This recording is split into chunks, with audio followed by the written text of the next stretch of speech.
doing? I know it's been a while for me being out here on the air. But I'm back, just working on a few things with boxing profiles. Bring some different content.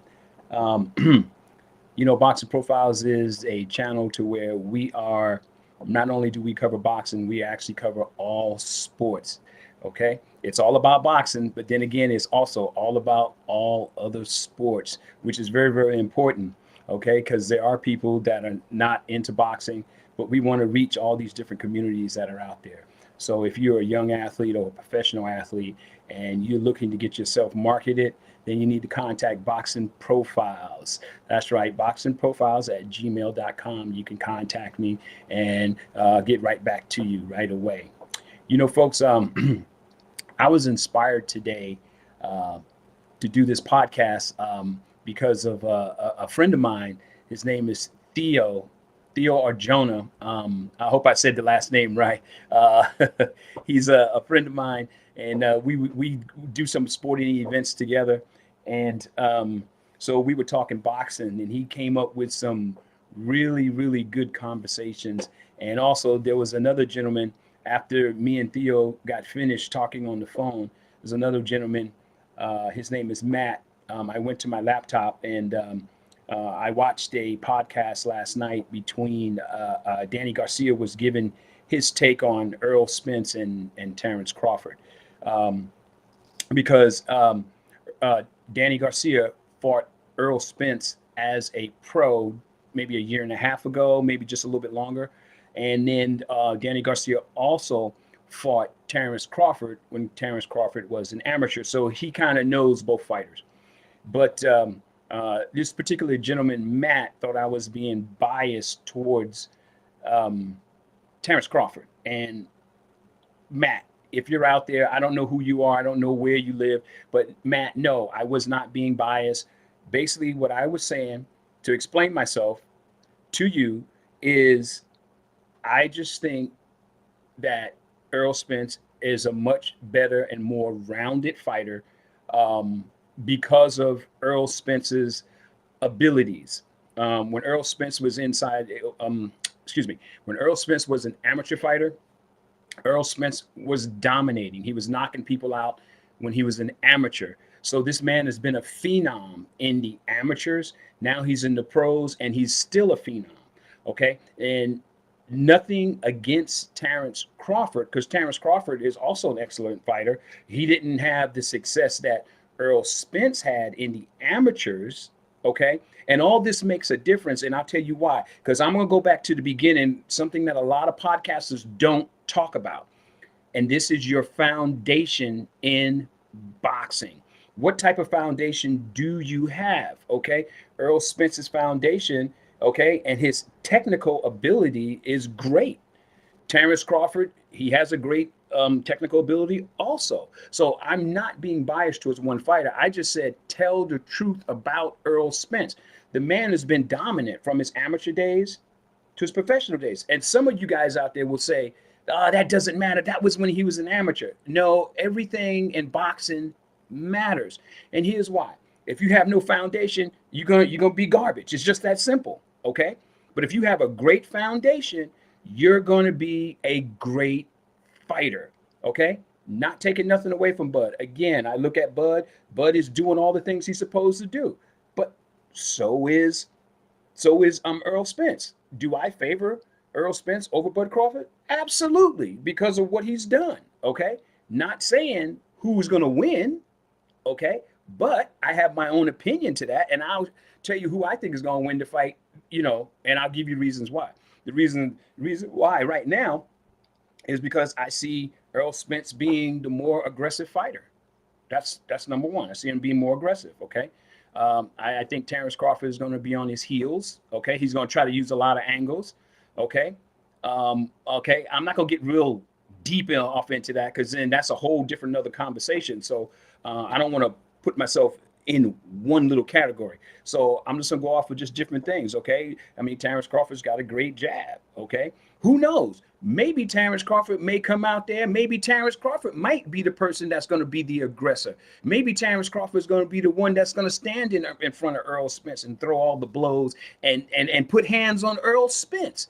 Maybe he's going to do that, okay? But the flip side of that coin is maybe he won't. So all you guys out there that are Terrence Crawford fans, don't think that I'm hating on Terrence Crawford. I'm not hating on Terrence Crawford. All I'm saying is, okay, some people saying this is a 50-50 fight. I don't see it as 50-50 fight. I give the slight edge to Earl Spence, and the reason why is based on his abilities from the beginning, because he has the better foundation, is why I'm giving him the edge. Now, Terrence Crawford could prove me wrong. The only thing we can do is just wait until the fight happens.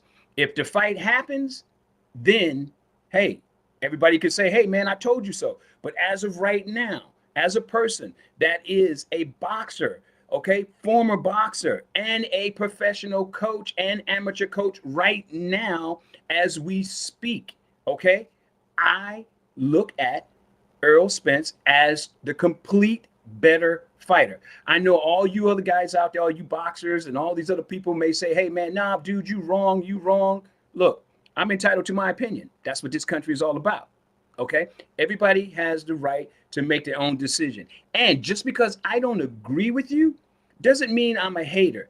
Doesn't mean that I'm favoring this one dude over the other. No, I'll give Terrence Crawford his props. He's a great fighter. Do I think he's going to win the fight? No, that's just an opinion. So, you know, all you guys that are out there, I'm going to debunk all this nonsense that you guys are saying. Look, man, you have to understand, if you're going to have a conversation with people, then everybody's not going to agree with you. Okay. Hold on 1 minute, folks. Here we go. I got a call coming in here. All right. Hey, what's going on, Theo? How you doing, my brother? Chilling, man. You chilling? All right. Let me turn you up a little bit so we can hear you. Hey, man. I'm glad you called in, bro. We got. I'm live on the air right now. So yeah. Oh, you see me, huh? I see you. All right, bro. Cool. Hey, look, listen. We were talking a little bit about Terrence Crawford and Earl Spence. And I was inspired today by two people. One, Theo, is you, and another one is a gentleman. His name is Matt. And I was watching a podcast last night, and Danny Garcia was giving his take on Earl Spence and Terrence Crawford because Danny Garcia fought. He fought both of them. But he fought Terrence Crawford in the amateurs, and he actually beat Terrence Crawford. And then Terrence Crawford came back and beat him. So those two are 1-1. Also Ugas fought Terrence Crawford in the amateurs, and he beat Terrence Crawford actually twice. So, and a lot of fans, some fans don't know that. Then there's fans that do know it, and some of them say, oh, that don't matter. But the point is, what I'm trying to make to people and get people to understand is, if you want to know which fighter is going to get the edge, look back at the beginning at the amateur record, and then then start looking at their professional record and see how the fighter has grown and what adjustments he's made to the different fighters that he has faced. And then you can it gives you a better sound judgment, and it will give you you can make a better decision. That makes sense to you? That does make a lot of sense. I agree, but it also depends. Like, of course, sometimes fighters don't have that amateur pedigree, right? Mm-hmm. So you can't really just judge them by their amateur days. I mean, sometimes it's like you have to know, especially if they're solid, right? I mean, correct. I think it's the quantity. Correct. So if you have like a fighter like Lomachenko who had like 300 plus, amateur fights, mm-hmm. Olympics, like 2-3 Olympics, and came out of the gate and just won within his first 10 professional fights, the championship. I mean, mm-hmm. that's pedigree already alone. Correct. And I just don't want people to get the misconception that I'm being biased. I'm not going to be biased to any fighter because, number one, I'm a former professional fighter, and I know what it takes to get inside that ring. So I'm not going to downgrade any fighter. So, don't take it, for the fans out there, don't take this the wrong way. And, again, like I said, Matt, I'm inspired by what you said.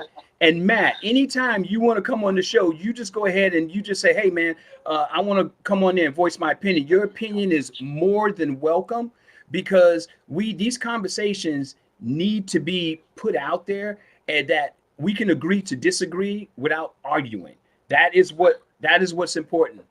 Sounds good. But Yeah. you do have your personal opinion on how Mm-hmm. Earl Spence. Yes. You are kind of biased towards Earl Spence because you see his pedigree. Well, and I'm gonna tell you another reason where people are saying that I'm biased, and this is just my opinion of it.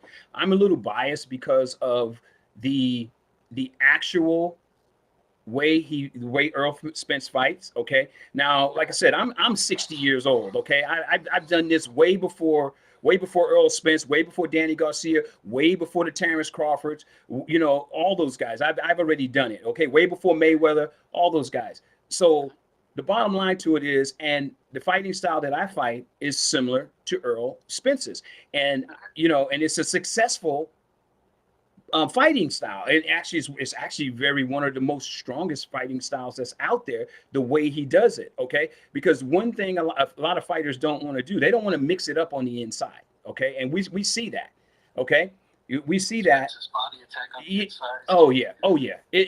Not only Spence just hits you in the liver and the spleen and in the xiphoid, the man punches you in the arms. He knows how to break down the body. Because look, I'll tell you straightforward. Liver, spleen, xiphoid. You punch them in the top of the arms, okay? You know what I'm saying?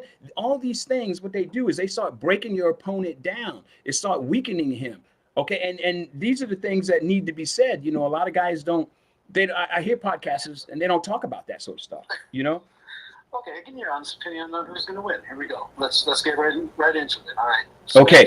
Terrence Crawford. If the fight happens, what is your take? Okay. So. I'll give you mine. Okay, my take on it is I'm going to base it upon basically just by the amateur days, okay, transitioning into the pro. I think that Earl Spence has a better foundation mentally, physically, okay? And his ring generalship, I haven't seen anybody else basically had a better ring generalship that is fighting today in his weight class. Okay. Now, some people would disagree with me. Some people say Crawford has a better ring generalship. But from what I've seen in the competition that he's faced, hey, that's, I have to leave it at that. Okay. That's a good way of saying it. But let me ask, has Spence's chin ever been tested? Yeah, it has. Okay. Yeah, it has. He's gotten okay. Well, I admit this. Spence does. There's times that Spence leaves himself open for some tremendous shots. I mean, Sean Porter was hitting. If you go back to that fight, Sean Porter Spence left his hands down, and Porter was cracking him. I mean, and I was like, damn, Spence keep doing that, he gonna get knocked out. I mean, and I'm gonna tell you like this: Sean Porter ain't no joke. Yeah, he's scrappy. Yeah, and Porter's inside your face, dude. I mean, he is in your face, and he don't get out your face, and that's what I like about Sean Porter. Okay, but again, Sean Porter again, he has that nice pedigree again, also. So, there was two fighters with great pedigree going up against each other. And then also in the Ugas fight, Spence dropped his hands and got cracked and got knocked into the ropes. And then he. I was wondering why. Yeah. I was wondering. I heard he was looking into the crowd. He was like unfocused for that split second, and he got cracked in the mouth. Look, listen. All it takes is that split second for you not to be paying attention or you to make a mistake, and that's it. You in night land. So so any fighter could get caught, or if they're not paying attention, or if they fall asleep while they're in there, they can go ahead and get knocked out. Just that simple. So you think Spence by KO, decision? What is it? Okay, here's my take.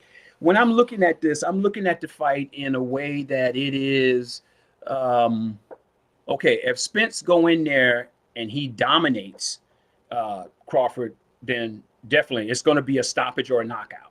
Okay. Now, if if the two fighters are getting in there and they're both are not giving up their ground, then it's going to go to a decision. I can't really say who's going to win that. I think if it goes to a decision, it might be a draw. But let me flip this though for a second, okay? Because a lot of people are not talking about this. Okay. What if Terrence Crawford goes into the ring and Terrence Crawford stands in front of Spence and he's the one delivering all the body shots and doing all? But no, some people may say that because they haven't seen him really do that, it doesn't mean that he can't do it, is what I'm saying. I hear you. Okay. I mean, honestly, yeah. I mean, your take is you pick Errol Spence Yeah. based on his pedigree. And on his pedigree, correct. All right, so for me, I'm still 50-50. I'm like most of the boxing, I'm a fan. I haven't been in the ring, it's been like how you have been with the 60 plus years you've been. I honestly think it's a 50-50. I think it's not going to be a barn burner. I think it's going to be a more technical fight. I think it's going to go 12 rounds, and I think it's going to be a lot of sweet science going on.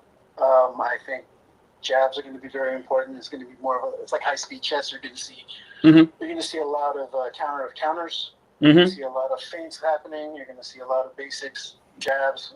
It's going to be a technical, boring fight, which is not great for the casual fans. But for us diehards, I'm going to see. I think it's going to be down. It's going to be a good fight, good technical fight, but it's not going to be the barn burner. Right. I think it's going to be because a lot of the high stakes are online, and nobody wants to make a mistake at that level. Right. So I think it's going to be more of a chess match. Right. I don't think anybody's going to dominate anybody. I think Bud's going to box. He's going to try to take the lead. I think Spence is going to box, and he's going to try to take the lead. Spence's body attack on the inside. We don't know how hard Crawford hits on the inside, and I guess we do. He has good body attack also, which is underrated, I think, honestly. Right. But I am still 50-50. I cannot put a marker down like how you put down on Spence. I cannot. Right. I still think it's going to go to decision within a few points, and it's going to come down to a round or two, or a draw. Okay. I think it's going to be that technical. One thing that both of the fighters have a lot to lose. When you stop and you look at it, okay, Terrence Crawford's already in the history books for what he did in the lightweight division. And then now Errol Spence also, he has a lot to lose also because he's the unified champion currently right now. So both of the fighters have a lot to lose. Whichever fighter really wants it more is probably going to be the one that's going to say, hey man, I gave it my all. And would it be safe to say that Errol Spence is the naturally bigger guy? Yes, Errol Spence is the natural bigger guy. And do I expect Errol Spence to take a lot more chances than Terrence Crawford? Absolutely, I really do. Now, just because I say that does not mean Errol Spence is going to do that, because I don't know what Errol Spence has in his mind. I don't know what Derek James, what plan they have for Terrence Crawford. I don't know. But so all we doing is making a projection on basically on our opinion and the things that we can look at from the past until present is all that we could do. That's all any podcaster or any professional fighter could do, or sportscaster or analysis. They don't really know. None of us really know, okay, what these guys are going to do. All we can base it on is just on their past experience and their present experience from the times that we see them fight, because every fight is different. It's different. Yeah. Especially, they're seeing like totally different looks. I mean, you can't say that like a pure mirror. The only thing I can say is that Terrence Crawford does fight southpaw also. Right. He fights good as a southpaw also. Yeah. Now, you want to talk about the southpaw issue? If you want to go technical, okay. That's what I think it's going to be. It's going to be a pure technical thing. Okay. We don't know. The big intangibles here are if Bud's going to fight orthodox or southpaw. Exactly. Now, Bud is Spence is coming out as a southpaw, and he's going to go dig to the body. We know that. Now, then again, okay, a lot of people are underestimating Errol Spence's boxing ability. Correct. Okay, a lot of people are underestimating. Everybody says Errol Spence, he only fights one way. He only shows you he could fight one way. But What happens if Earl Spence come out there and he comes out boxing, which he knows how to do? Okay, and a lot of people say I ain't never seen him box. You know what? Any smart fighter is not going to show you everything until it's needed. Okay, and you know, a lot of people they're basing on just like I said, basing on like just like me, and I just said it, not to contradict myself, past up until the present. So, but I've seen Earl Spence box. The man is just as good a boxer as he is an inside fighter. He's a well-rounded fighter. And you know why there's so much hate for him, you know, right now, I'm just like, I can't believe that people even saying this. The man he's okay, he's got 75% of the titles. Okay? And I don't think it's hate. you know, yeah, I mean, a lot of people just think that Crawford is a better fighter. But the flip side of that is, what if Crawford's not? Let's be real, folks. I mean, let's be honest and let's be real with this, okay? We're just going off of an opinion. That's it. So, you know, and we're just trying to get some good conversations on opinions, you know? Like I said, man, you should come on the show, man, and so we can actually sit down and, you know, yeah, it'd be great, man. It'd be great. It's in the works. It's in the works. Mm-hmm. I got to figure some timing stuff out. But yeah, for sure. I'd like to be on the show. Yeah. Talk about this. Yeah. As for Bud, I mean, they see Bud's skills, they see his boxing skills, they see his power, they see his knockouts, they see him rise from, you know, when he was at 140 all the way to 47, and they see where he's at now. You know, and I don't want to get into the whole politics of the boxing game when it comes to like promoters and stuff, but if you go through the history of the 3 or 4, you know, you have Manny Pacquiao, you have Errol Spence, you have Ugas, and we got to go through the timeline here. Right. So what happened? So how did Spence become the unified champion? Well, he beat Let's go before that because the unified the one champion right now was the recognized champion was Thurman, correct? Correct. Yes, he was a recognized champion. Then Pacquiao beat him. Yes. And the fight with Spence was supposed to happen, but Spence had an eye injury, correct? Yeah. Wait, was it the eye injury? Was it? Yeah, I think it was the eye injury. Yeah. That's right. Yeah, it was the eye. No, wait, was it eye injury for Pacquiao? No, it was the eye injury for Spence. No.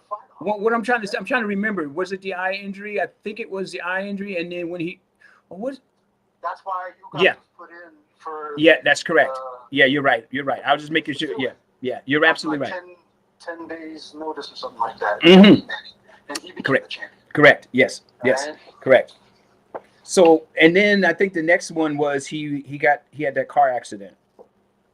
Oh, I think the car accident was way before that, or was it? I think the car accident was way before the Manny fight. I think he was coming back because I think when Spence came back, it was his comeback fight was the Garcia fight, wasn't it? Yes, it was the Garcia fight. That was and that came after. That was after Ugas Pacquiao.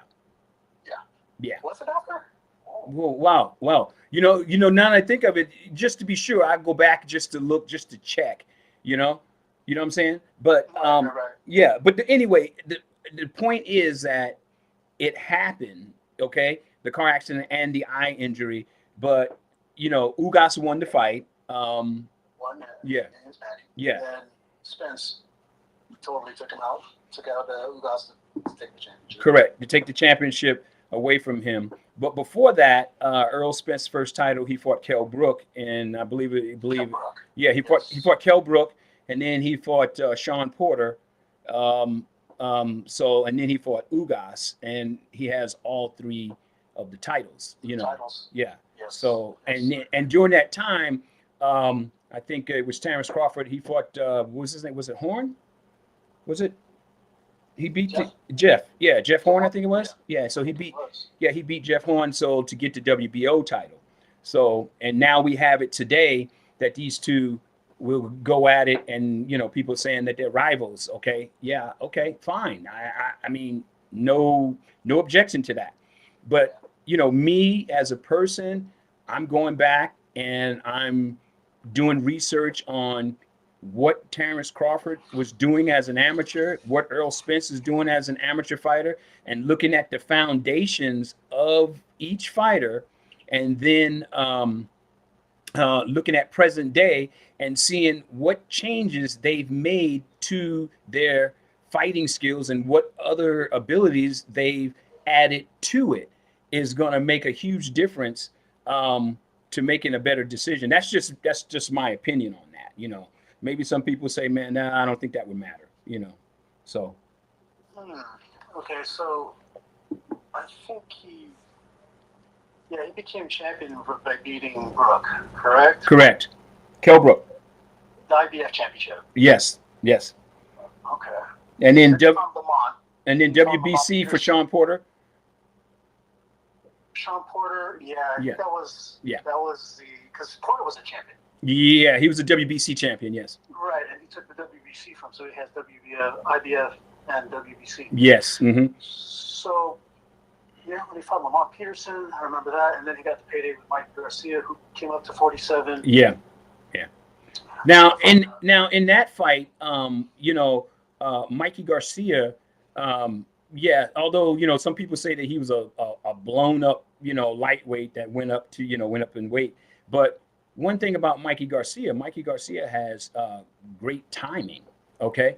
And Mikey got, he was the king. Yeah. Oh my God. 35, he was the king. Yeah. Great timing, But to come up like 15 pounds like that, to fight in the welterweight division was a little, like Mikey you don't have to do that. But yeah, that's true. Yeah. Well, I mean, hey, you got to stop and think sometimes, to have a legacy, whether you gotta go big, right? Yeah. You know what I'm saying? I say no different than when Amir Khan went up to fight 54 with Canelo. Correct. Yeah. And you know what? Speaking of that, and actually Amir Khan didn't do too bad in the beginning of the fight. Until he got caught with that straight right hand. Again. Stand off right hand. It was over. Yeah. Again, everything is about two things in boxing: timing and positioning. Okay. And all great fighters understand that timing and positioning. Those are your keys right there. Okay. And what window of opportunity you have to land that punch. That's the question. What opportunities will Terrence Crawford see that he can land that punch? And the same with Earl Spence. What opportunity will present itself? Because, every time a punch is thrown, especially if a fighter blocks the punch, that window of opportunity when that fighter is pulling that punch back, that window of opportunity is there. And some of these fighters could just that fast react. So it's going to be, again, I still think it's going to be a good fight. I'm still leaning towards Earl Spence. That's just. He's the natural bigger guy. Yeah. I mean, he started his career at welter, and you look at Crawford. The reason why people are watching. So right now, I mean, he started at lightweight, and he's moved up the ranks. Right. I mean, he started at lightweight and demolished everybody at lightweight, then moved up to fight welter. It was 140. Right. That's when he started getting some shine because he fought Molina, Diaz, everyone else up there, and he moved to welter, and that's when he beat Jeff Horn, then Benavidez, and then he had the fight with Amir Khan, Brooke, then Sean Porter. So I mean, when you look at that, I mean, all that was on HBO. Right. Mm-hmm. Before the now defunct HBO. Yeah. So that's why everybody knows who Terrence Crawford is. Yes. Mm-hmm. It's like you can't deny, especially when he went up against Gamboa at lightweight. Right. Gamboa was he was already. Everybody was saying that he's a speed and this and that. I was like, Crawford's gonna time him. Yeah. Crawford pretty much. And took him out. well, Crawford put hands on Gamboa. I mean, did you? The best punch I saw in that particular fight, was the uppercut that he gave Gamboa.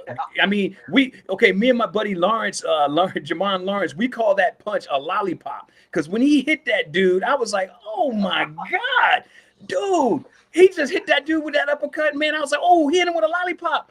Yeah, that's what I call it, man. A lollipop. I mean, when you talk about uppercuts, yeah. you'll talk about the Leo Santa Cruz uppercut. That Oh my God. That's a lollipop, dude. Oh my God. Well, that was a lollipop. dude. That I'll be honest with you. When I watched that fight, man, I was afraid for Leo Santa Cruz because I thought he put that boy in. I didn't think he was gonna get up, man. I was. That's how concerned I was. That's one of those knockouts that you don't come back from. I mean, it's one of those things that, that was a tough one. Oh my I don't God. know if he's the same. I haven't seen him fight. Yeah, and you know what? And that comes from all due to a fighter not moving his head consistently. Okay, because if you know, we all know Leo is he's a pressure fighter, so he wants to stay on the inside. So he wants to put his forehead right in your chest, and he's going to work the heavy bag. Dude, you got to move your head. You got to move your head. Mayweather said it the best. He said, "Man, I'm not in this sport to get hurt." You know what I'm saying? And so many fans and casual fans think that it's okay for two fighters to stand there in front of each other and knock each other's. That's what they want to see. Yeah, they want to see. Everybody wants to see. They want to see the Mike Tyson-ish. KOs. Right. That's what they want to see, but they don't. Maximum amount of damage in the least amount of time. Exactly, is what they want to see. But these fighters got families. They got careers. There's a lot of things. They got kids. They got a lot of things that's on the line every time they step inside this ring. So again, Matt, this one's for you. No one is a hypocrite or basically saying one fighter, is I'm being biased towards one fighter.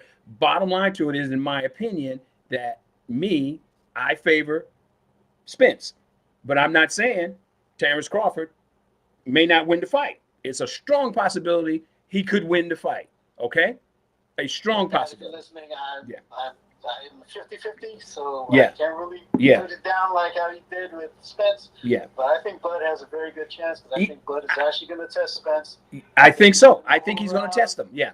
They both got solid defenses, and it's going to be a technical fight. And the reason, again, why I give the edge to Spence is based on I think he has a better foundation, number one, and I think Spence is as far as facing the opposition, okay. Spence had the opposition of the fighters that Spence has faced. They all been top notch. Okay, I think don't get me wrong. Bud has faced. He's faced. Victor Postol. Okay, Victor Postol. I don't know too much about Victor Postol. I don't know a whole lot about him. He faced Amir Khan. He faced Sean Porter, and he faced Kell Brook. KO. Yeah. So when it comes to Sean Porter, he KO'd Sean Porter. He KO'd Kell Brook. He KO'd Amir Khan. Jose Benavidez Jr. Yeah, Jose. Well, Jose Benavidez Jr. I don't know a whole lot about him. His brother is the one that I actually pay attention to. David. David Benavidez. Now, oh my God, woo, dude, Jeff Horn. Oh yeah, he KO'd Jeff Horn. So I can't, the better opposition and the better fighters, I got to go again on that side with Spence. But then again, I'm not saying that Terrence Crawford is don't have a chance in the fight. I'm just basically saying that I'm looking at Spence and seeing that's the better opposition that he has. Okay, let me say Spence's opposition. Okay, so he fought Algieri. Yeah. He fought Kell Brook. Lamont Peterson's a good one. Yeah. Okay, well, you know that Lamont Peterson is a former world champion, correct? Yes. I do, correct. Okay. Yes, I do know. Yeah. Danny Garcia is a former. Danny Garcia, I think, is a former two-time. Yeah. Well. Yeah. Two-time. John Porter. Wait. Hold on. Wait. Let's get back to Danny Garcia. Danny Garcia wasn't he unified at one point? Danny Garcia. Was he unified or was he two belt holder?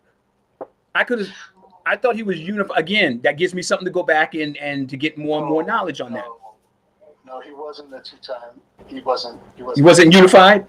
He didn't hold two belts at one time. At 47? Yeah. No. He was two-time world champion. He He was two-time world champion. He lost it, but won it back. And then won it back. Okay, But gotcha. he didn't have two belts. Right, at one time, right? Not at one time. Okay. Yes. All right. Okay.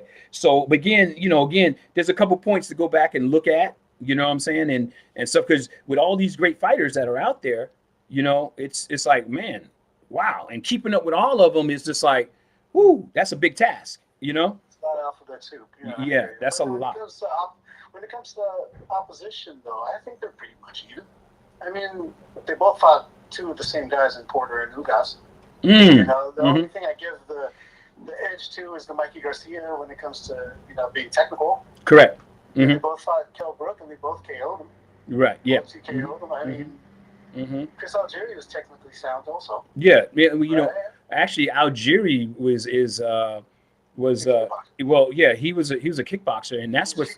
Yeah, and that's what was so surprising about Chris Algieri, because you come from kickboxing, the timing is totally different. You know what I'm saying? On your legs. Yeah, you got your legs that you gotta utilize in there. And from my understanding, he was a world champion and kickboxer too, Chris Algieri. So he's done it he fought at that high level in two sports. Yeah, and that's big praise. Because the only other fighter I know that did that, Troy Dorsey, who was a professional kickboxer.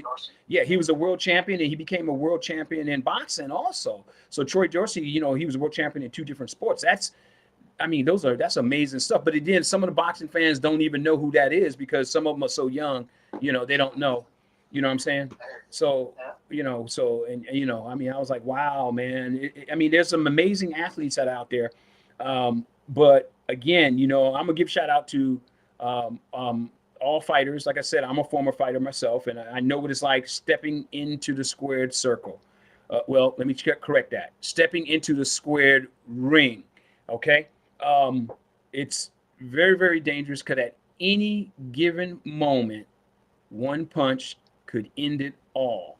So, and that's the seriousness of boxing. You cannot play boxing even when you're sparring. Okay. Because sometimes you get into these, what we call these gym wars, and the gym wars are sometimes as hard as you being in a regular fight, So, and that's one thing I believe it was Angelo Dundee didn't allow gym wars in his none of all that craziness, and two guys going to war with each other, and then they're professional fighters, and they're getting hurt and wearing each other out and all that other stuff over a period of time, So, good question. So how old are these fighters? How old is Spence, and how old is I think Bud might be 34 and Spence may be 32. So these guys are in the prime of their fight. They're right in their prime. They're right in their prime. Undefeated. Yeah. And that's the reason why this fight is so intriguing, is because there's a lot of questions. Yeah. Is there a date happening? Are they talking? Well, they're saying October, December. Honestly, man, I don't know. They were saying I'm hearing October, and in Vegas. That's what I heard. I don't know for sure, because there has been no formal announcement. They're still trying to iron out negotiations on who's going to get what the split is, all this kind of stuff. It should be a lot easier now that Bud is not on the top rank anymore. So yeah, and that's another thing that Bud was with Top Rank, and the way Top Rank likes to keep everything in house. You know what I'm saying? Yeah, they do. So they keep everything on the in house. And me just looking at it. Look, man, let these fighters, let them fight, man. Let them fight. I understand this. I understand the business side. It's about money, and let's keep this guy winning as much as we can, so we all make money. Which hey, good. Great, smart. When you look at it, that's why it took so long for the Lennox Lewis Mike Tyson, because of the two networks, right? Correct. Mike Tyson, which was Showtime, and you had Lennox, which was on HBO, and then they're different promoters. And that's why it was so crazy, and that's why it's like really tough when it comes to the politics of boxing. Especially, I'm sure both these guys want to fight each other. It's just they have their interests looking. They have the other, managers and other financial advisors looking after them. Right. I'm sure they would go out and fight each other. They're not afraid of each other. It's just one of those things that, it's business, and that's what it comes down to. Yeah. Well, I'm gonna bring up something else that between the Earl Spence and the Terrence Crawford fight that people are not even talking about, and it's also the people that are in your corner. Let's talk about the people that's in your corner. Let's just say that one of the fighters get cut, right? Well, the best cut man in the business is Jacob Stitch Duran. Yes. Okay. I mean, he's a cut man for hire. Okay. And the bottom line to it is that I believe, because we know that with these two fighters, anything could happen. Somebody could get cut. Okay. And Jacob Duran's his whole belief is give the fighter one more round, because that's going to determine who wins and who loses a fight like this, because anything could happen in a fight like this. So everybody's game plan in this has to be masterful from the beginning. The people that's in your corner, that's calling the shots, to your cut person, everything in this Spence and Crawford fight has to be on point. Okay? So making wage. Everything is going to matter in this, especially if somebody gets cut. Can your cut man stop the bleeding? That is what's important. If we see Jacob Stitch Duran in one of their corners, woo, man, oh man. Woo. And yes, Jacob Duran, yeah, a close personal friend of mine. Yes, I am promoting you. So if you see this video, remember, Cut Man for Hire, folks. That's right. Go to Cut Man for Hire. Hey, Theo, hold on 1 minute. Let me pop something up here on the screen for you guys to see. All right, guys, check this out real quick. There you go. Give the fighter one more round. Jacob Stitch Duran. Okay, one of the best cut man in the business. All right, guys. All right, there you go, Jacob. Big shout out to Jacob Duran that's out there. Also, big shout out to all the guys up at Richmond's club up there. Okay, it's a premier club up there. You guys know what I'm talking about. All right, guys. So I'm here with Theo. We sitting here just talking and stuff, just having a good old conversation, you know. A lot of you guys that are out there, yes, you'll get the opportunity to be able to chat, but currently right now, I just want to focus it to one person and not a whole lot of people. Just, you know, just one person coming on and hearing his opinion. You know, Theo, you got any other things that you would like to talk about, my brother? Oh man, I have a whole bunch, but you know, like I understand that when it comes to like asking questions from a fighter, that was yeah. And walking encyclopedia, you're a coach, you know, I like to sit there and, you know, pick your brain on how the fighter mentality is in the ring, in the squared circle. Well, you're watching. Yeah. You know, one thing I could say is that you have different tenacities of fighter. You know, when it comes down to it, I'm going to pick one of the most vicious fighters I've seen, man, in Iron, Mike Tyson. Okay. And Mike said it the best. Mike said, if he ain't dead, that's what Mike said. Mike said it. Mike basically said it. If he ain't dead, I'm going to kill him. And that's what Mike displayed inside the ring. And that's why Mike was so vicious. I mean, dude. I mean, I agree. Wow. You have to also understand that it was his trainer that, you know, kind of instilled that into him. Yeah, cuss him out.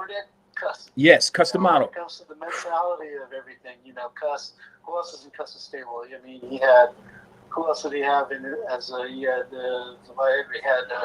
Floyd Patterson. He had a bunch of other fighters in his gym. And coaches that came out of there. Correct, right. I think, Teddy Atlas came out of there. Mickey Rooney, yeah, those guys came out of there. Was out of there. Yeah. So when it comes to like his mentality, I actually read his book a couple times. Yes. And like when it comes to the mentality of a fighter and his theory, I mean, you've probably seen the clips with him and Muhammad Ali. Yes, I did. You know, when they're dancing around, playing around, and you know, they're being scholars, like how we're doing right now, talking about boxing. You know, correct. Trying to be scholars about boxing. Correct. It's interesting the way he like portrays his mentality of how fear and fire are. Correct. You know, how it could be a tool, how it could be, you know, and he just mentally gets you like thinking like, wow. Okay. Yeah. So imagine if you're Mike Tyson and, you know, you're troubled, you're a 12-year-old, you know, prodigy. And you're having this man tell you like you're going to be the best, you're going to be a god, you're going to be this, you're going to be that, you're going to be the youngest heavyweight champion since he met you, right? Yeah. Wow. Of course, when you go into the ring, you're going to think you're a god. Gotcha. You Yeah. know? Yeah. So the mentality part of it, it's like, wow, okay, Yeah. you could train somebody to get like mentally pumped up like that. Yes. Yes. Jeez. Man, dude, and he displayed every bit of Iron Mike Tyson, man. I mean, Jesus, man, just unbelievable. I mean, I go back now and look at some of the great fights, you know, because like I said, man, when I came up, dude, I saw all the great fights. Okay, when I was a kid, I remember watching Muhammad Ali, man. Oh my God, dude, the man was amazing. Just the things that he done. Okay, and then you know, watching the before that, Sugar Ray Leonard, Aaron Pryor, Tommy Hearns. You know what I'm saying? Yeah, Roberto Duran, Alexis Arguello. I mean, Yes. unbelievable fighters, man. I mean, just unbelievable. And I cannot talk about some of the Latino fighters without mentioning this one guy's name. Okay, Salvador Sanchez. Oh my God, dude. Wow. And then some of the great Puerto Rican fighters that we have here, Edwin Rosario, Benitez, man. I mean, I watched these guys fight, man. It's unbelievable. I mean, Benitez had that way of closing the distance because he was short. yes. Yeah. And Sorry, Leonard. Yeah. and get this. Back then, 15 rounds. Not 12 rounds. Not 10, 12. Not 10. None of that. 15 rounds of hard fighting, because you could be winning the first half of the fight and then 15 rounds. Yes, because when I fought, that's what I would have to fight, and you have to fight 15 rounds. You could win the first half of the fight and then lose the other half. Okay, my case in point: Muhammad Ali, Joe Frazier won. Ali, the better skill fighter. Ali, everything was just better. But the relentless pressure of Joe Frazier eventually caught up with him, and he knocked Muhammad Ali out. Late in the fight, though. But Muhammad Ali was coming off of yes, he was. I give you that. I'll give you that. Yeah, he was coming off of that. But hey. Imagine if he was still active during that time. Okay, now if he was active during that time, different story. Okay, I believe that would have been a whole different fight. But he was coming off that layoff, and he looked great. His timing, everything would have been still pristine. Yes, I mean, yes, yes. Mm-hmm. Mr. Model even said, like, hey, look, you're fighting against somebody that's been active. Correct. And that's another thing that people don't look at. How active is the fighter? Okay. Again, we seeing Earl Spence do a lot of his activity is pretty consistent. You know what I'm saying? Yep. So when was the last time we saw Crawford fight?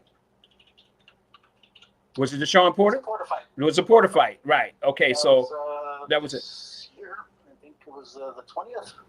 Yeah. So these fighters, if you want to see a really good fight, these fighters got to be active. They got to get out there and they got to throw hands, man. If they ain't throwing hands, then you got to look at that too, because everything matters in a fight like this. Like I said, everything that the fighters do. Though? I mean, okay, so you're saying about the whole sparring thing, the light sparring thing. Mm-hmm. I mean, to stay sharp, even though if you're on a long layoff, long rest, I mean, how does it really affect the fighter? I mean, I'm asking you. So what was your longest inactivity between fights when you were fighting? I would have to say it was a year. Okay, so within that year, what did you do to stay, sharp, to keep that, your reflexes, as training? Okay. When you're training. Okay. You're a coach now. Yeah. If you were to tell your fighter who's been out for about a year, like, what would you give him to do to get back or to stay within, shape, mentally, physically? Okay. In order for what I did was this. I can only speak for myself, and I can speak for as a fighter. What I did was I had a sparring partner, and my sparring partner was Jesse Lopez Jr. And he kept me in shape we were sparring, but we wasn't trying. We wasn't trying. We were going probably about maybe, I'll say 55 to 65%. We weren't trying to knock each other out. We were going to see where we make our mistakes at. And we wanted to fill those gaps or fill those holes where you would start making, you would make your mistakes. And what was so great about it was, as you know, you're in sparring, and let's just say you're sparring and you're doing 4 rounds. That's really not going to tell you nothing. You're going to have to do 10 rounds, 12 rounds, and sometimes even 15 rounds to see, because once a fighter is in there and over a period of time, the body starts breaking down. Okay. Yes. And as the body starts breaking down, that's when you start making your mistakes. Okay. And this is where fighters can get seriously hurt, you know, is the breaking down of how long you've been into that ring and where you're getting hit and all that other stuff. So when I was sparring, we would spar long periods of time, and we weren't trying to kill each other. We were saying, okay, I'm getting hit here, I'm getting hit here. Just to keep you sharp. And it keeps you sharp. And you know, so when you're in there, you know, hey, I made this mistake in sparring. I did it several times. I need to keep my hands up. I need to do this. I need to move. I need to get out of there. And all these things start getting in your mind and start going through you, and you make those adjustments. And that's how fighters become great. Okay. Also, the adjustments are huge. They're huge. Making those adjustments are huge. If you haven't been in the ring for like a year, and you know, it's like the timing, the pressure that you receive from your opponent. Mm-hmm. It's got to be, you know, if you haven't felt that pressure in a year, it's like a perishable skill. Like, you know, when you're correct. Like for us, when we're in, you know, when we're on the stage and we're like shooting the stage, right? Correct? Right. Yes. And you haven't done it in a while, and of course, you know, your trigger finger's off. Right. Correct. It's a perishable skill. Mm-hmm. If you don't Yes. exercise it. Right? Yes. Correct. So in your case, it's like now speaking as a coach, Mm-hmm. advice that you would give a young fighter that you're coaching right now, who has been out for about 6 months. Mm-hmm. Could be an injury, could be out, could be like working or something. Mm-hmm. What would you give him if he had a fight within 3 months from today? What would you do to get him back in shape? Sparring. Lots of sparring. Okay. As far as him doing the doing a lot of running, the things that the conditioning could, because conditioning is everything. Yeah. The condition. Separate the conditioning, because of course Okay. he's working on his conditioning alone. As for, you know, a routine for a fighter to come back from such a long layoff. Okay. Well, to get him back into tip top. I know every fighter is different. Mm-hmm. You know, every fighter is like, they absorb information different. They have their own training regimens. Mm-hmm. Mm-hmm. But Mm-hmm. if that's why I'm giving you the hypothetical here, it's like, okay, what would be the first thing you would do mm-hmm. to get that kid back into shape 3 Okay. months from now? Yes. Okay. Well, there's 2 things that I'll get him going. Number one, I would tell him, okay, come on, you and me, we're gonna go to the mountains and we're gonna run up this mountain. If it means we only run up halfway and then come back down, that's what we'll do until he's strong enough to run all the way to the top. The other thing that I would have him do is it would be running up the mountain, okay, jumping rope, and I'll have him start swimming. And the reason why is because low impact, and you're working every muscle in your body. Swimming, every muscle in your body, okay? And the same with jumping rope, because when you're jumping rope, you're working every muscle in your body. But swimming gives you that more defined, it defines you more, because you're really working those muscles a lot. And I mean, I'll have them doing laps, going back and forth, because that's going to give them great wind. It's going to get them in shape faster. Those are the things that I'll have them do. And then also a lot of technical sparring. And as he gets better at it, then we start to increase the percentage on how hard you start hitting the guy. You know what I mean? And it's going to be timing while they're in there sparring, trying to make the guy miss what parts of the body that you can hit him and hurt him in. You know, those are the things that I would be having them doing, real specific stuff. And the most important one is defense. The most important one is defense. And the reason why I made that last is because we've seen Floyd Money Mayweather. Defense. Okay. That's all people know. Everywhere I go, everybody's trying to do the shoulder roll. Everybody's trying to be like Floyd Mayweather, is what I'm seeing in the gym. We got cats coming into the gym and they fighting with one hand down and all this other stuff. And I'm like, Mayweather shell. Everybody's doing that. Defense. Yeah, everybody's trying to do it. It's like, If that's not your style, why are you doing it? Because it doesn't make sense if you getting eaten alive by a boxer. You know what I'm saying? And I see that in the gym. These guys come in there and they dropping their hands and this and that. Look, Earl Spence said it the best. Hands down, man down. Okay? It's just that simple. You got to keep your hands up in boxing. You ain't Floyd Mayweather and you're not Pretty Boy Floyd. So if you don't know how to do the shoulder roll, don't do it. It's just that simple. You know what I'm saying? Exactly. Exactly. Yeah. Right. And people see Floyd Money Mayweather actually practice it, not 10 minutes a day, not 5 minutes a day. He practiced. Look, when Floyd would go to the gym when everybody else is asleep. That's why the man is the best in the world. Okay, is because of, the man eat, sleep, crap. He did everything boxing. That's why he was unbeatable.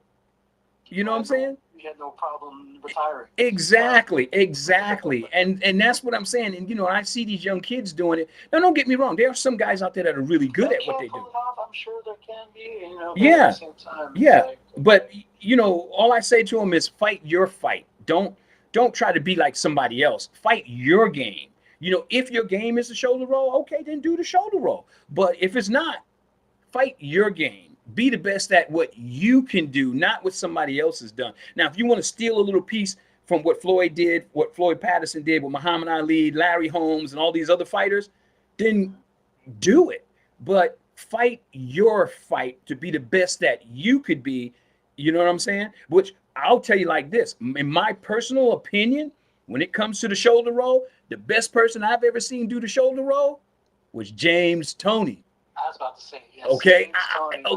Hey, money. Tony counter right hand off that Philly shell. Yeah. Hey, Floyd, if you see this, my man, I can't give it to you. I just thought James Toney was that much better fighter as far as doing the shoulder roll. Okay. Now, hey, that's just my opinion. You know what I'm saying? That's it. Yeah, I mean, you gotta give Floyd the most technical when it comes to the shoulder roll. Now, yeah, as far as when it comes to the technical part of it, okay, that side I'll give to Floyd. But when it comes to rolling, defense and skill like that. Yeah. When it comes to rolling in that fight when James Toney fought what was his name? They called him the monster or the beast. What was his name? Good God, I forgot his name. James Toney? No, James Toney fought him. I can't think of the dude's name. He was a middleweight boxer. He was from New York. I can't think of his name. He was vicious. He knocked out Tommy Hearns. Hearns. Yeah, he knocked out Tommy Hearns. I can't think of his name. Because you know what happened when he fought Roy? Yeah, that was Roy. Roy was okay. Wait a minute now. Roy is a whole different talent. Okay, I don't even want to talk about him. What was his name? I can't. Because if you're thinking the guy from Rhode Island. Yeah. What was? Short Italian kid? No. It was African American fighter. I just can't remember. Say it again. Mungabi? No. That's what. No. There was another guy. I can't think of his name. It'll come to me. It'll come to me as we talking. It'll come to me. I can't think of his name, but he knocked out Tommy Hearns. But James Toney smoked him. I mean, Toney. Toney smoked him. I can't remember his name. I mean, it was light heavy, right? No, not light heavyweight. He was a middleweight at the time. Middleweight. Wow. And he was and James Toney fought him. I can't remember. James Toney was rolling. Yeah, he was rolling beautiful. I see his face, but I can't remember the name of the guy. There's so many great fights that I've seen. He knocked out. He knocked out. He knocked out. Tommy Hearns. Iron Barkley. That's it. Iron Barkley. Oh my God. Iron Barkley. Iron Barkley was. I think that was at light heavy though. No, Iron Barkley. No, I thought it was middleweight. But anyway. He fought him twice. Twice, I think. Yeah. Well, he probably did. But the first time he fought him, James Toney was rolling beautiful off against the ropes. He was rolling on the rope. I was like, wow, look at this. Right? Yeah, way back in the day. Iran Barkley, and he was considered he was considered the monster. That he was the one that he was the one that a lot of guys didn't want to fight. Yeah, middleweight. Yeah, he was considered the monster. You know what I'm saying? And Iran Barkley was no joke, man. He was no joke. You know, and he was hey, Iran Barkley was one of those guys that I'm tough. I'm in your face, dude. He wasn't playing, man. He's like, hey, I'm in your face, and I'm here to stay, bro. You know? Yeah, James Toney, man. Don't mean them. You know, there's a lot of great fighters, and I give all the great fighters their props. You know, no matter who they are, I'll give them props, man. You know, I mean, there's guys out there that people never heard of. You know what I'm saying? Yeah. I remember that. Yeah, James Lights Out Toney. You know, so. When I was watching him, I mean, he was on his way to heavy. Yeah. But I think the fight that sticks out in my mind was when he fought Vasily Jirov.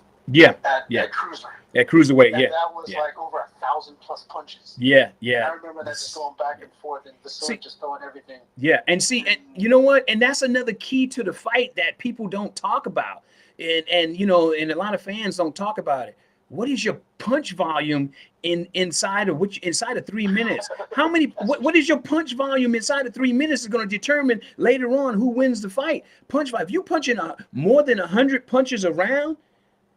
I'm telling you, 150, like close to average, like 40 to 50. Yeah. So whoever's putting out that, Cruiser, for Cruiser, that was crazy. Yeah, whoever's putting out a high volume of punches is gonna really give you a big ticket on who's gonna be leading on the points, unless somebody get knocked out.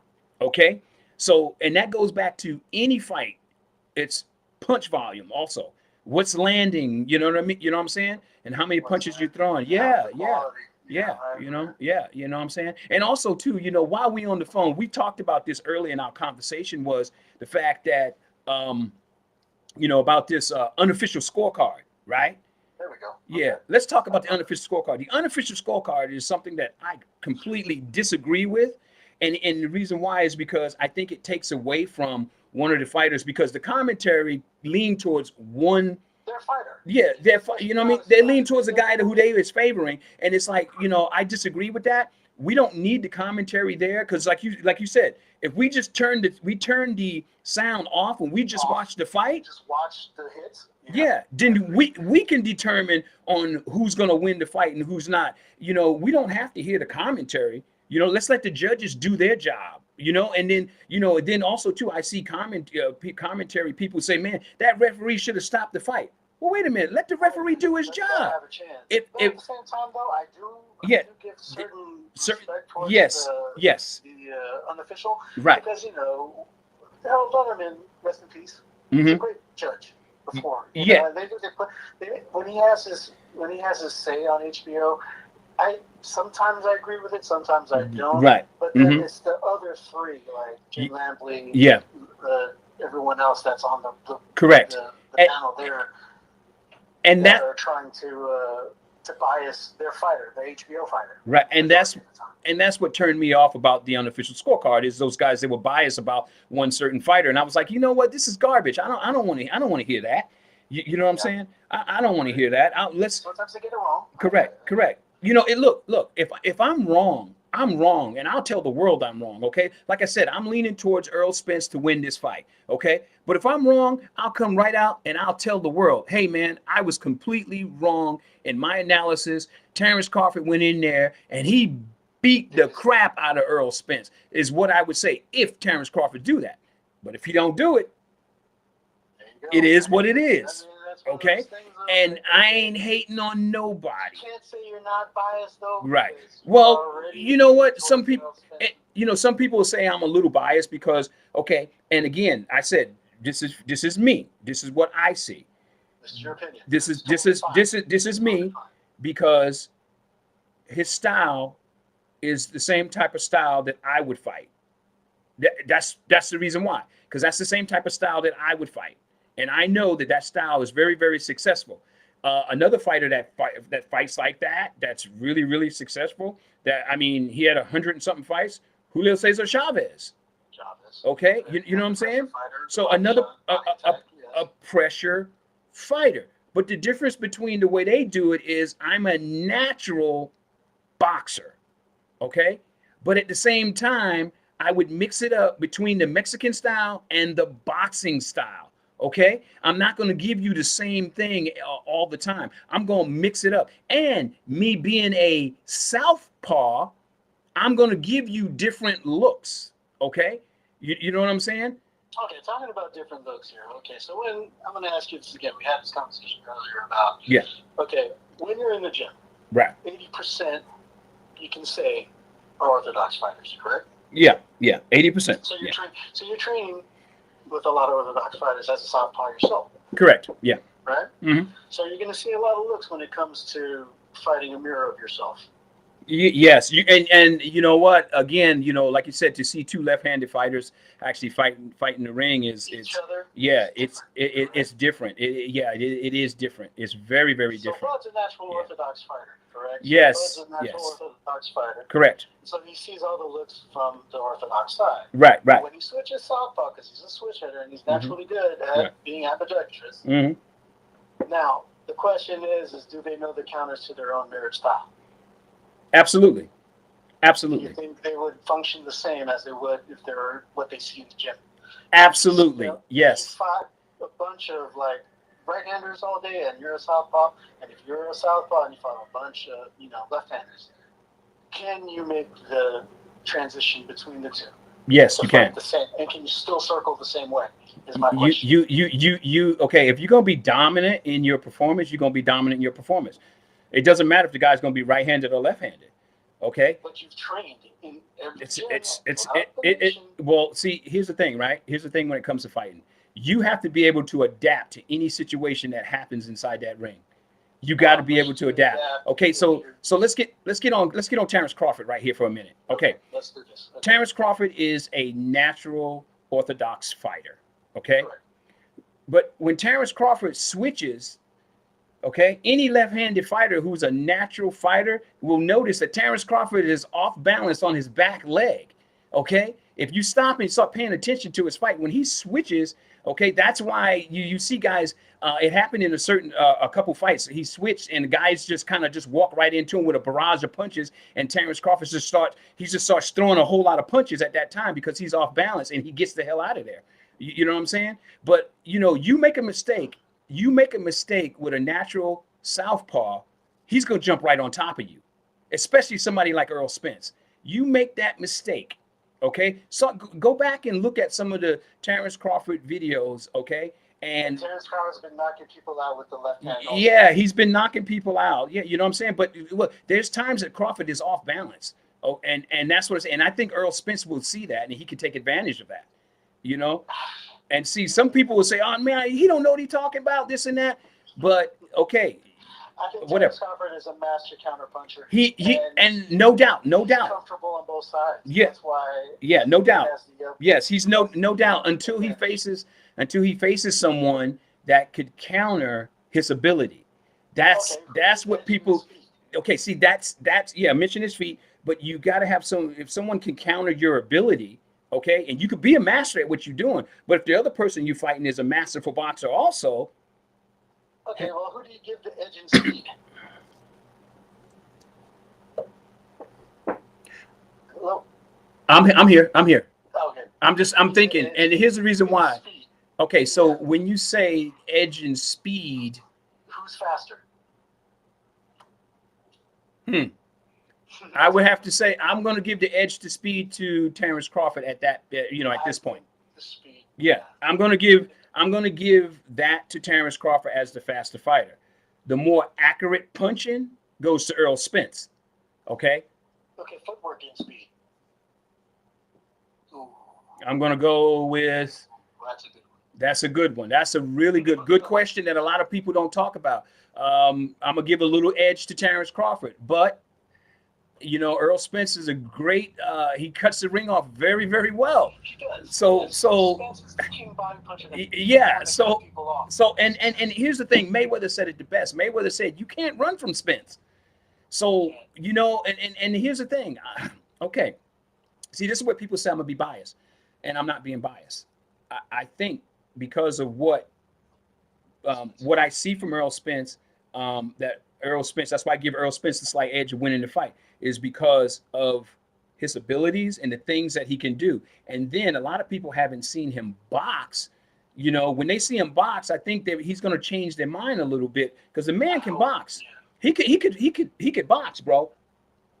That's why I'm asking this. Like, okay, Yeah. you give the slight edge of speed to Terrence Crawford. Yeah. And the slight edge in footwork to Terrence Crawford. Yeah. Now, here's another question that, you know, as a fighter, you've been a fighter yourself, is who pivots better? I'm gonna go with Spence on that one. Spence pivots better. Yeah, the reason why I'm gonna say Spence pivots better is because if you watch if you watch Earl Spence, when he pivots at a 90-degree angle and he has his hand up. So if you did go to your jab, he's gonna block the jab. So I'm gonna give the pivoting to Earl Spence because when you're an inside angles to Spence, you give the cut angles to Spence. Yeah, most people give him to Crawford because Crawford is a switch hitter. But on the inside, I'm gonna give the angles to Earl Spence on that one. Okay, I'm gonna give it now. Okay, now there's one punch that I'm afraid that Earl Spence is gonna get hit with if he doesn't move his head. Because sometimes and Sean Porter cracked him. He cracked Earl Spence with this punch is an uppercut. Because sometimes Spence get in there. Yeah, sometimes Spence get in there and he don't move his head like he should. And Porter cracked him with a nice uppercut. I was like, ooh, you know, Sean Porter's gonna sit there like a running back. Yeah. But now the question of it is this you know, everybody's saying that Terrence Crawford is going to knock out Earl Spence. Okay, that's cool. There's nothing wrong with saying that, and some of you guys might be right. But then again, there's a flip side to that coin. What if Terrence Crawford's power cannot stop Earl Spence? That is always a possibility. Yes. What if Terrence Crawford don't have enough power to stop Earl Spence? Just because he knocked out people before, he may not be able to knock out Earl Spence. Spence is the naturally bigger guy. Okay, so what I'm saying is people got to wake up. You know, just don't fall in line and just say Terrence Crawford is this and Terrence Crawford is that. Because remember, you know, Earl Spence ain't no joke. Earl Spence don't have 75% of the titles for nothing. Okay, he ain't been a phenom in the amateurs for nothing. This man has been doing this his whole life. Okay, but you could say that Spence just recently unified the title. Yeah, but correct, he did. He just been the WBO, and Spence has been the IBF forever. Yeah, but when you look at successes, right?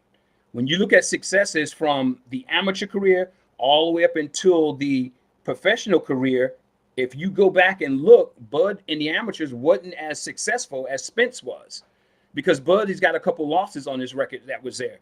Spence has got some losses on his record, but you got, you know, if you're going to look at this and you want to weigh this and let's see what's going on, let's go from the beginning in his amateur days all the way up until present.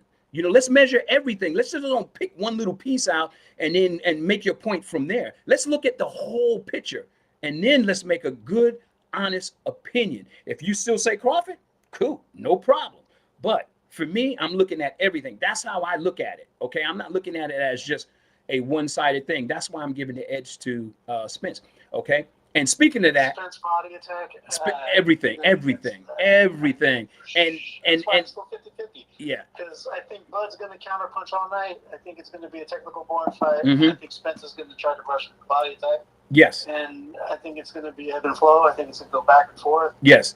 And there's no more rounds left. Right. And we're going to be like, we need another one. Right. And this is why this fight is so intriguing. You know, a lot of people, there's a lot of questions to be answered about Bud and a lot of questions to be answered about Earl Spence. This is a very, very dangerous fight for both fighters because it could end both fighters' career. That's what this fight could do. Okay. You know, so both of them, when you get both of them are in their prime, they're both at 32, 34, right? Yeah. They're both undefeated. Correct. So it's like someone's has to go, and so well, that's why I think it's going to be high-speed chess. Well, nobody's going to make the mistake. Right. Well, be a long 12 rounds. Right. Honestly. Well, let's look at an undefeated fight that both fighters, basically, it was, you know, when these two fighters they met. I mean, after the aftermath was just like it was incredible on both fighters. Julio Cesar Chavez and Meldrick Taylor won. Okay, so look, like I said, I've seen great fights in my lifetime. Okay, and again, I'm 60 years old. Okay, so bottom line to it is, that was a great fight, and we saw speed. We saw Taylor with all the angles. We saw everything. Boxing. Okay, but in the end, nobody thought that Taylor was going to get knocked out. But a lot of you guys would turn around and say, "Oh, that was Richard Steele. That was this. That was that." Look, Steele saved Meldrick Taylor. Yeah, you know what I'm saying. Look. The bottom line to it is this: there was only 2 seconds left, and yes, he should have had a standing 8 count, and it should have continued. Yes, it should have until the bell rang. That part, I agree with. You have to honestly say, but if he stayed up. But the last 12th round, he would have won on points. Correct. Yes, because Taylor was winning every round. But the one thing the one thing that happened in that fight in Taylor's corner was Taylor was looking at Lou Duva, and Lou Duva was telling Taylor something, and he wasn't looking at the referee when the referee was talking to him. So the referee figured, when you stop and you look at it, okay, this dude he ain't all there, and he stopped the fight. All I'm saying is, I'm not saying what Richard Steele did was right. I'm just saying what happened. So don't get it wrong, folks out there. Just don't get it wrong. All right. But as far as the hard punches inside that fight, Chavez was throwing the harder punches. And like I said, and again, the pressure, and Chavez was also a relentless pressure fighter. Relentless. And he's kind of, Earl Spence is similar to Chavez. He's relentless in his ability and coming forward. He's relentless. So do I see Bud trying to stand there with Spence in the beginner's round? Yes, but I don't think Bud is going to do that. He's going to be dedicated to doing that the whole fight. I don't see that. Okay, because if he stands, he circle all night. He ain't standing in front of no Earl Spence. I don't care what he says. Okay, you can sit here and you can say whatever you want to say. Okay, but he's gonna stand in front of Spence for long. No. That'd be a big mistake. I saw a video where he said, "I'm gonna stand right in front of him and go blow for blow with him." Well, on the flip note, though, the counter, though, I think Bud might counter him. Well, he's gonna counter him. Well, I kind of see this fight going. He's gonna counter him upstairs. Well, let's see what happens. Let's see what happens. I think this fight is going to be similar, but not the same as Sugar Ray Leonard when he fought Marvin Hagler. I think Bud's going to get in there, hit him with a couple combinations, and be gone. That's what I think is going to happen. You don't think Bud's going to do Leonard and dance around the ring and hot shot from the outside? Exactly. Exactly. I think because Leonard did that. Leonard pop shot from the outside, hit him with combos, and was gone. That's what I think Bud is going to do. I don't think Bud's going to try to stand there and go toe to toe with Earl Spence. He'll be a fool. He'll be a fool to do that. Everybody says how strong he is and this and that, but yeah, you knock. That's a counter fighter, though. Yeah, that's a counter fighter. Yeah, you're right. The question is, as a counter fighter, when you get clipped and you're a hard puncher and you get countered that one time, that changes your perspective and how to come back. Well, check this out. When you get clipped, whether you're a hard puncher or not, it changes your perspective. The way you get hit, though. Yeah, that's what I'm saying. And you got countered like that. Yeah, it's gonna make you think twice. Yeah. I remember when I was in the ring with Tony the Tiger Lopez, right? And I was boxing Tony the Tiger Lopez. When I say boxing, I was boxing beautiful. Okay, I was in and I was out, and in the seventh round, I got cocky with him, bro. I was like, man, I could beat this dude. I got cocky with him, bruh. He hit me with a liver shot. And here's what was so weird about it. He hit me with a liver shot. I took 3 steps back, and I stepped to the right and collapsed, dude. Yeah, your body. I collapsed. My legs was gone, dude. I had no legs whatsoever. Okay. And then Tony Was it a looked, hard shot though, or was it like? oh It my, was just perfect. woo, It was a perfect. dude, it felt like I got hit with 6 sledgehammers, dude. I mean, oh my God, my leg, my legs was, dude. It's the pain. Oh my God, dude, my leg was numb, baby. It was numb. That's how hard this man hit. Okay, I was like, dang, dude, this dude is, and now I understand. I understood. I was like, no wonder no one could stand in front of this dude. Okay? And Tony was a pressure fighter also.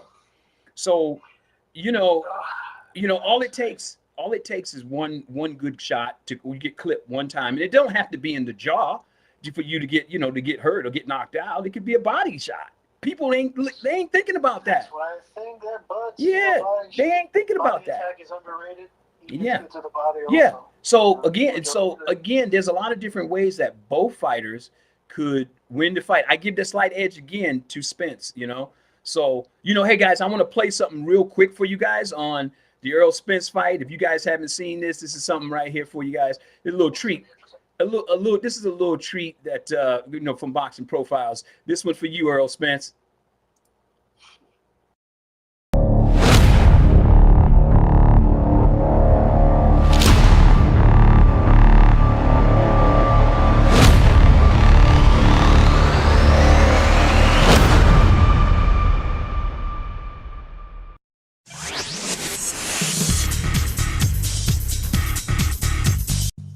There you go, guys. That one's for you, Earl Spence. All right, my man. You know what? Yeah. Again, guys. Don't think I'm disrespecting Terrence Crawford in any kind of way. I just think that Earl Spence. I give all the edges to Earl Spence based upon what he's done in the amateurs and what he's done to present day. Now, Crawford may have made all his adjustments in the pros. You know what I'm saying? I just. Started watching Crawford not too long ago. I would say about let's go back about maybe a year and a half ago. I just really started watching him. You know what I'm saying? So as a pro, you've been watching him as a pro like a year and a half ago. Yeah, not real long. I go back and look at his amateur record, and I was like, okay, he's all right because Bud is from like Omaha, right? Yeah, he's from Omaha. Yeah. When you think about the gyms around Omaha, and you think about the gyms around Dallas, right? Where in Texas, where Spence is from, of course the pedigree is going to be bigger in Texas, right? I mean, well, the amateurs. You can't really say that the pedigree is going to be different because we saw Floyd Mayweather is from the Midwest, and he turned out to be one of the greatest fighters in boxing. Folks, you notice I said one of the greatest fighters, not the greatest, one of the greatest. You can't really put Floyd because Floyd was born into it. He's a family of fighters, well, right? Yeah, but still though, he's from the Midwest. There's a lot of fighters came out of the Midwest that were really, really good fighters. So okay, that makes sense. It's a great tradition. Maybe in Omaha, the gyms out there when you come to practice in the amateurs. Yeah, you're sparring people from all over the place. Yeah. So when they come into these national tournaments, that's when it all shows up. Right. Yeah. So one thing about me is if we stop and let's go back and look the fighters that are fighting today. We got Terrence Crawford, we got Danny Garcia, Earl Spence, Keith. Keith Thurman. All these guys, when all those guys fought in the amateurs, right? I didn't say that they fought each other. I just said that they fought in the amateurs, and they all know each other. Okay, a couple of them were on the U.S. alternate team. Some of them were on the alternate team, and then some of them were, actually just, they were just a U.S. Olympian. So the bottom line to it is all these guys know each other, and they all know the truth about each other. Even Ugas was in the amateurs with all those guys. So all these guys know each other, and for them not to really say that, they know about what Earl Spence was doing from the amateur days, and he's continued doing it. I mean, that's why I picked Earl Spence, because looks like his foundation is a lot better than the other fighters. Okay, and people say, well, I still don't see that. Just because the guys lost, where Earl Spence lost to who was that Charlo just fought and beat him? Costanzo. Costanzo beat Earl Spence in the amateurs. You know what I'm saying? So, but what I'm trying to say is just that. But Earl Spence has been dominant. He's been dominant from when he was a kid, and he's continuing to do that. That's why I give Honestly, the edge. but that's why Yeah. the thing is like totally different when you have like amateur fights. Of course, you have the headgear; it's done by points. Right. Everything is speed. Right. Well, compared to the pro fighters, where Spence. headgear's off and it's damage. Yeah. Well, Spence has been knocking people out too, even as an amateur. You know what I'm saying? So this is why I'm saying this is not nothing new. This is what he does. You know what I'm saying? He won't stop. Okay. He's not like everybody think he is. The man is relentless. He is relentless. And I'm not saying because he's relentless that Crawford can't beat him. That's not what I'm saying. Do not misinterpret what I'm saying. All I'm saying is he's relentless in his attack. That's all I'm saying. Body attack. His body attack is relentless, and you cannot stand in front of him. Okay. Now, according to Tim Bradley will say something completely off the wall. Yeah, I'm talking to you, Tim. Yeah, I'm talking to you. You know what I'm saying? I mean, look, let's give the man his props, man. Look, let's give both of these fighters their props. This is a dangerous fight for both of them. It's just that simple, man. Yeah, it's just that simple, man. So, man, It's going to be high speed chess. It's going to be very, very technical. Yes. That's why I don't see a blowout. Yes. I really don't see a blowout, and that's why I'm looking forward to the 12 rounds. Yeah. Mm-hmm. Probably might need more. Well, again, I'm gonna tell you something again. Okay, like I said, when I was fighting, 15 rounds is what we would do. 15 rounds, and mentality's different. The mentality is different. The heart's different. Everything is different. Okay, so all these guys that are out there. I give every fighter their props that's out there. All you guys, man, I commend you for doing what you're doing. You're putting your life on the line. And again, I'll repeat this. At any moment, a fighter's life could be ended. So this is not a joke, folks. I understand you guys want to be entertained, but remember, people's lives are on the line. And thank God that we do have referees in there to stop some of the fights, because some of the fighters will continue because, they're that stubborn. Okay, and they don't want to quit. So sometimes, the referees it's tough on them, and they gotta make the right call. It's a judgment call. They gotta make a good decision in there. Some of you guys will sit back and criticize them, but hey, man, some of these, a lot of times the referees are right in what they're doing. They're stopping the fight when they're supposed to stop it. You know what I'm saying? So because it's hard to be a ref. I mean, you can take the brunt of it, but what would happen if one of the fighters that was in the ring passed away? Well, you want that on your conscience? You're right, and you see, here's the thing too. That has happened in the ring too. It has happened, and we have to, as fighters and everybody that's in this sport, we have to make sure that things like this don't happen. And like I said, man, this is a conversation, man. We can have some great conversations here, dog. This is awesome, man. This is awesome conversation. Now there's one more thing here that I wanna touch on, and this is about Floyd Mayweather. Floyd's a couple times. I think Floyd pretty much did, but technically sound. Yeah.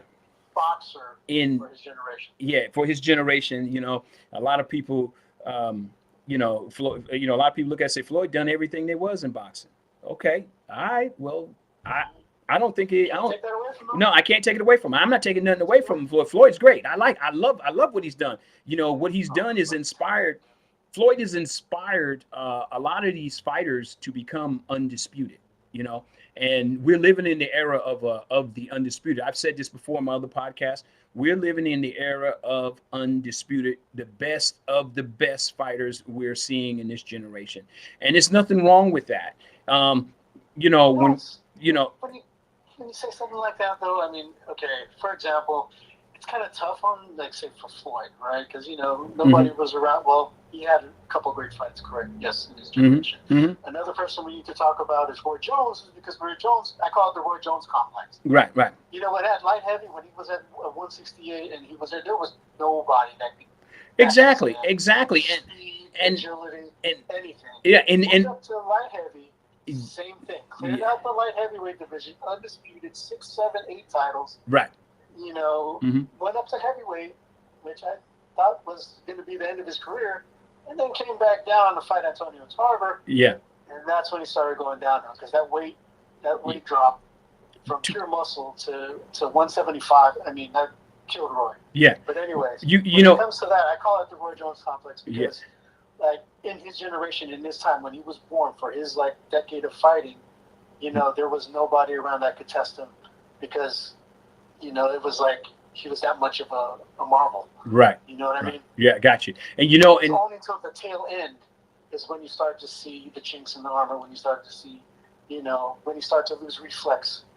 That's why I think Floyd did it smart. Yeah, he For did. his time, He did what? he took, all the challengers. He got out before his reflex started going. Right. Yeah. Yes. And that's what makes it so great.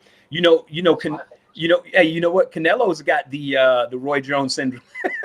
Now, yeah. Yeah, he's got the same syndrome because he's going up in weight, and we saw what happened with him and Bill. What happened when he went in Bibble? Yeah, that's just it's too much. Light heavy was a little too much for him. Yeah, and I understand 168, 50. I mean, he started his career at 47. Yeah. 54, he was king.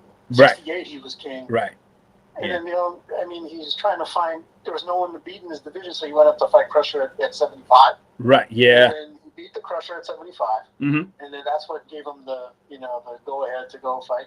I honestly think he was overlooking the Bull. Yeah. The Bull is a technically sound boxer that I've been following for a while. Mm-hmm. And I was like, yeah, he got the tools, and he's a naturally taller and bigger fighter. Yes, Canelo that's right. has to catch him with something to get his attention. But I was hoping it would happen, but no. Bivol, oof. He was. I was like, wow, this guy. He was way too big for Canelo. Way too big. And that's what happens with fighters. You saw going up and down in weight, man. Look, there's a lot of great fights that was out there for Canelo. He didn't have to go up and down. I mean, you stop and think about it, man. Earl Spence is moving up, man. He said that after so many fights that he's going to move up. Is he killing himself to make 47? I don't think he's killing himself, but I think that he's getting to that age to where he's going to have to fight in a higher weight class. You know what I mean? So I think he said he's going to go up to 154. 54? Yeah, 154. He's going to go to 154. Is what he was saying. I'm gonna go to 154.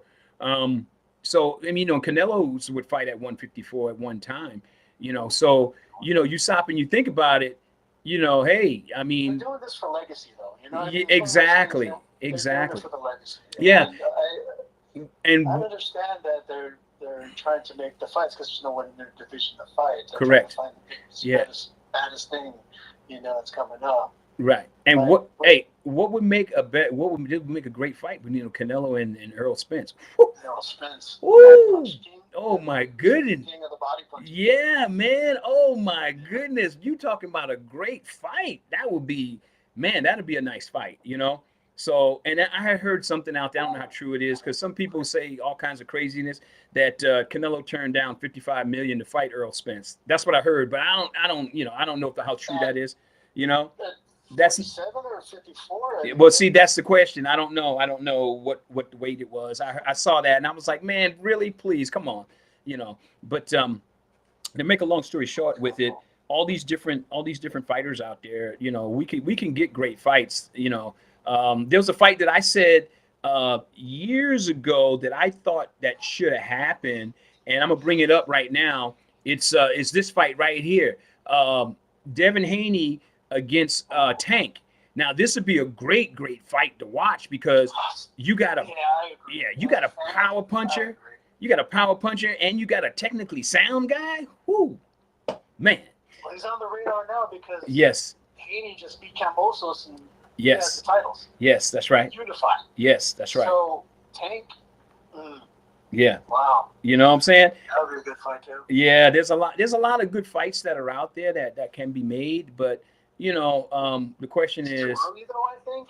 Nah, it's not too early. These guys are young, man. And what's nice about it is if one of them lose, they still can continue fighting. That's what's up. You know what I'm saying? The reason why back in my day, the reason why the fighters were so big back then is because, everybody would fight each other. And it wasn't about an O on your record. It was about getting the best fights possible is what it was about. It's not about having an O on your record.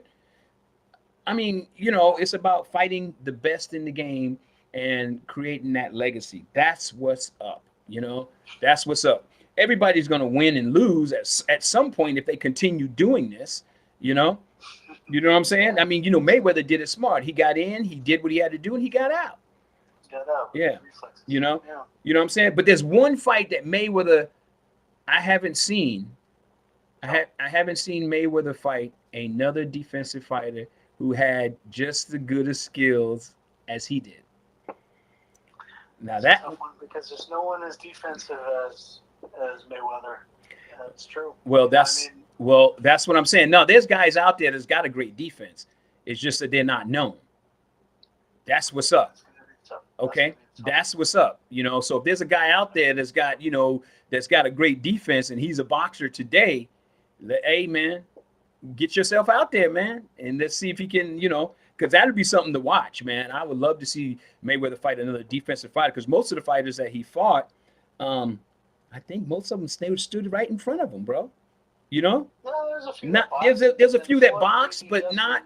But I would say the majority of them, they stood right in front of him. You know, you can't stand in front of Mayweather, man. You know what I'm saying? You can't. Yeah, they try. You can't stand in front of him. I mean, you know, that's like committing suicide, man. Come on, man. Corrales tried. Yeah, and yeah, the check hook and yeah, right hand. Yeah, and what happened to him? You know what I'm saying? Got beat up pretty bad. Exactly. So you can't stand in front of Mayweather like that. You know. Now, you know, getting on your toes and trying to move around. Corrales did it a little bit. What was the other guy name?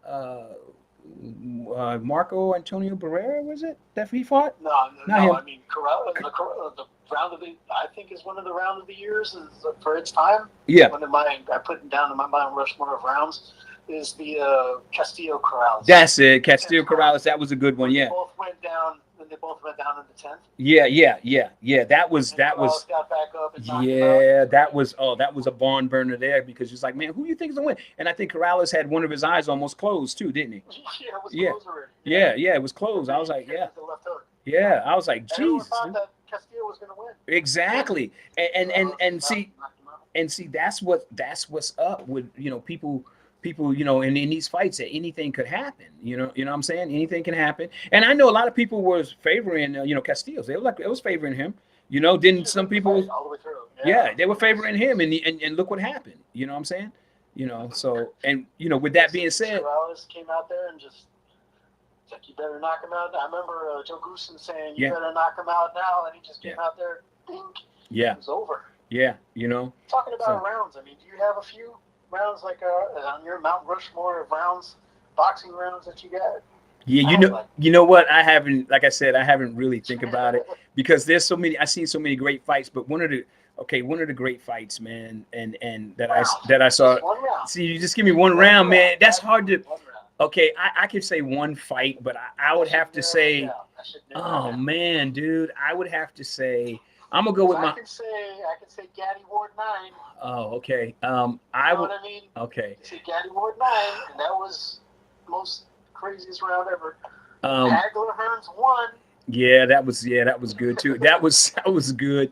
I would have to go with Muhammad Ali and Joe Frazier, the first fight. You know, and I'm gonna go with round 3.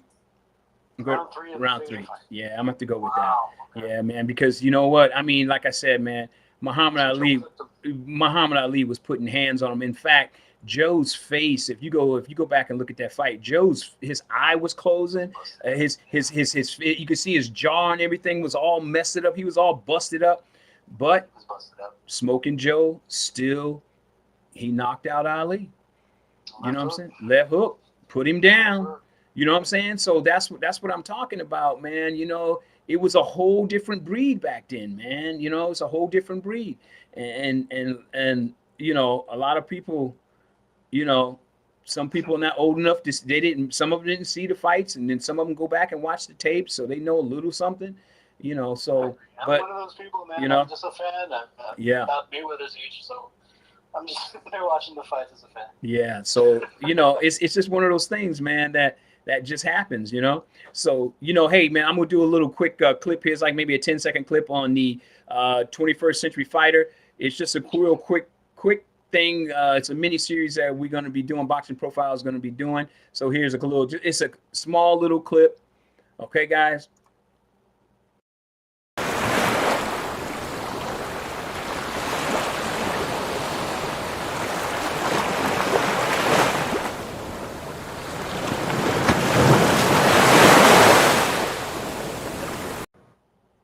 and what the 21st Century Fighter is about, it is about the current day fighters, how most of your fighters today are becoming what we call switch hitters. They're starting to transition like Terrence Crawford. They're able to box. They're able to do the Mexican style. They're able to do everything inside of the ring. So 21st Century Fighter, a new breed, will be coming to you guys real soon. Okay, we got a lot of great surprises for you.